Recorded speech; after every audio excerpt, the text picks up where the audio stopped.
Hey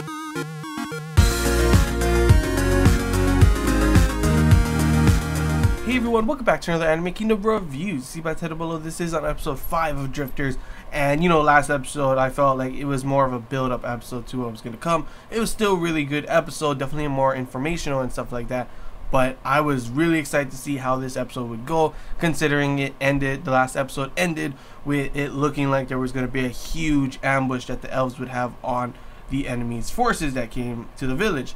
So it honestly, one of the big reasons I enjoyed this, obviously the action was cool, the whole, like, everything that happened in this battle was pretty damn awesome, including just like the amount of, like, I thought literally it would just be this battle, this ambush kind of thing, and maybe the ambush would be, you know, the soldiers walking into the forest and them ambushing them like that. I did not expect the amount of strategy and tactics that they would put into this one, but you know, Nobunaga coming up with this whole big clan, you know, I'll say clan for some reason, whole big plan with like literally throwing shit into the well so they don't have water and everything, making saltpeter mounds so they can, you know, make black powder, thus having a way to have ammunition. That was one of the other questions that I had before, like how were they gonna make ammunition for their guns. Obviously that's how they're gonna do it for like Nobunaga's gun, so they'll probably have, you know, those kind of weapons later on in the future as they attack more and more and get more and more, you know, countries and states under their wing and everything.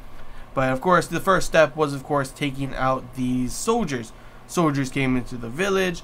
Oh, what? Where are they? They're all gone. But for some reason, you know, there's shit in the well, the, you know, stuff under the toilet's all gone and stuff. What the heck? Where are they? There's no trace of them, you know? So they stay in the village. They think that's a smart idea. Guess what? No, it's not. That's all part of their plan. Toyohisa, he makes, like, I love the way they describe, you know, Toyohisa. He is a warrior. He is the definition of a warrior. And even, you know, Nobunaga says that he would make a great warlord. Not a ruler, obviously, but he has the, you know, ability to get people to fight and everything. And that is why he's kind of the leader of them. But Nobunaga is really the one, you know, pretty much setting the plans up. Even after they take out all the guys, you know, Toyohisa's all like, hey, now it's time to attack the castle and get your women and children back, kind of stuff, you know? And he has no plan. His plan is just go and attack. It's like, oh my gosh, Toyohisa, come on, are you serious? He's a badass, but obviously the way he thinks, including his family, it's like, it doesn't matter if a battle's not done until they're all dead, kind of thing. And like, yeah, that does make sense, but come on, you have to think a little bit, you have to make a plan. Luckily Nobunaga's there. Obviously it was pretty cool to see that he got his own, you know, like Hideyoshi with the whole Tsunemata castle. He made his own Tsunemata castle already over there. You know, they put shit onto their dang arrows, thus making it pretty much, you know, it's not good, you're gonna get poisoned, kind of thing when it hits them, and pretty much literally demoralizing the enemy. Sure, the enemy literally has way more in terms of, you know, numbers. They have way more soldiers than they have of the elves and the drifters, obviously. But these guys are not the guys that are on the front lines. They're obviously, this empire is at war currently, so these are like the third-rate kind of soldiers. They're not really that, you know, structured or strong. They don't have the will to fight. If like you pretty much take out like 20% or 30%, like he said, they start just scattering around. They do not know what to do, you know. And that was like a perfect strategy of what, you know, Nobunaga had planned. They start shooting them from that area as they pretty much burn the whole city, so there's only one way to go, that way at them. And normally they have enough people that they could just rush forward and, you know, overwhelm them, but they were pretty much demoralized by the poison arrows hitting them, by not having any water to, you know, use on the wounds and everything to get out the fire, and literally they just did not know what to do. That was pretty much it. They were scattering everywhere. Toyohisa also comes in and cuts off the damn commander's head, because you know his thing with cutting off people's heads, and thus killing the commander. After all that definitely demoralizes everyone, and everyone just scattered. Where they scattered to? A bunch of them scattered to the forest, where obviously there were spike traps, obviously laced with more shit on it, and of course all the elves and Yoichi in the treetops shooting arrows at them, finishing off any stragglers that tried to run away. We do get a little bit of Yoichi's past as well, seeing that these kind of tactics and everything that Nobunaga has, it kind of was just like his brother and everything, and pretty much he doesn't agree with that. Before, he pretty much thought of, obviously, you know, honor and everything in a battle. His brother didn't think that, and he just doesn't want to think about his brother. So that's a big thing that may, you know, come up later on in the future when he sees another plan that, you know, is not honorable from Nobunaga. He might speak out or something like that. Who knows? Honestly, it's pretty interesting to throw in a little bit of character development for one of the, you know, Yoichi. He's kind of the other character that's there, considering Nobunaga's the one that's literally creating all the plans, and you have Toyohisa, the one that's like the front line, you know, commanding the troops kind of thing. So it's cool to see Yoichi in here. The one comedy that I did enjoy also in this was with Yoichi in the beginning with the elves, showing they were pretty good. You know, they got pretty close to the bullseye. Then Yoichi thinks, you know, no, I'm the best. Goes there, shoots an arrow, hits it through a leaf, hits the bullseye, pretty badass.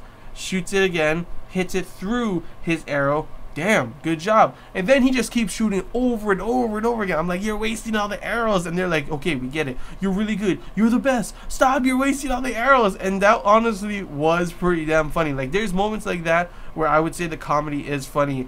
But of course, like I said, there is sometimes where it's a little weird and off.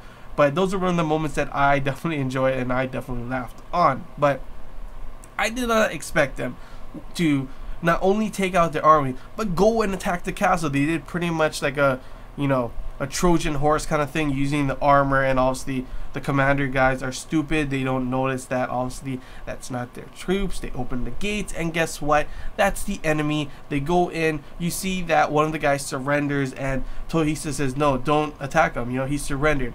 Changes his mind after when he sees the room in the tower where all the elf women are, and guess what? They're all being raped by a bunch of guys. Toyohisa gets mad, and that was pretty much the end of the episode. Them about to pretty much slaughter every damn guy in that, you know, that tower. But yeah, honestly, pretty enjoyable episode. Pretty awesome seeing the strategy and tactics that went into this. Pretty awesome seeing the action and battle that, you know, developed in this episode, seeing all the things they decided to do, seeing the movement of them finally also taking over the Lord's castle. So it'll be interesting to see what's the next step, what next, you know, area are they planning on taking over, because obviously they're trying to expand more and more of their power. Plus obviously there's the whole thing with them about to, once they get sulfur in their hands, they're going to be able to make, you know, black powder, gunpowder, and be able to use guns as well. So it should definitely be interesting to see what they all have planned out for the future. There's still the whole thing. This episode didn't have anything about the Black King, so that should be another thing interesting that they might bring up, you know, showing the Black King's troops moving somewhere. There's still the rest of the organization along with the other drifters still out there that they still have to, you know, group up kind of thing, or figure out or do something. Might show them later on. There's still the, you know, Japanese Zero pilot that was left off somewhere. We might see something of him. So there's still a bunch of crazy things that I'm definitely excited for to see what's going to happen. But overall, honestly, another awesome episode. Love the strategy and tactics in this one. Love the action and just the pure gruesome bloody stuff that happened in it. It was literally pretty damn awesome, to say the least. But yeah, it's all I really gotta say, guys. So far, every single episode has been pretty damn good for me. I cannot wait to see where the story goes from here, because so far, story is pretty damn awesome. I can't wait to see it progress even more. It was also cool, one thing before I end this, that at the beginning of it, when they were attacking, like the newspaper was showing, like the thing was starting to, you know, be created, showing Toyohisa and his troops, you know, attacking. So that's obviously, you know, something that would be pretty cool. It looks like in the next episode it'll show that kind of stuff later on. So it's definitely interesting to see what's going to happen in the next episode. But yeah, that's all I got to say, guys. Hope you enjoyed this Anime Kingdom review. If you have any questions, feel free to comment below. If there's anything I missed and you want to talk about, comment below as well. And if you did enjoy the video, like. If you haven't already, feel free to subscribe for more content. And yeah, that's all I got to say, guys. So till next time, see ya.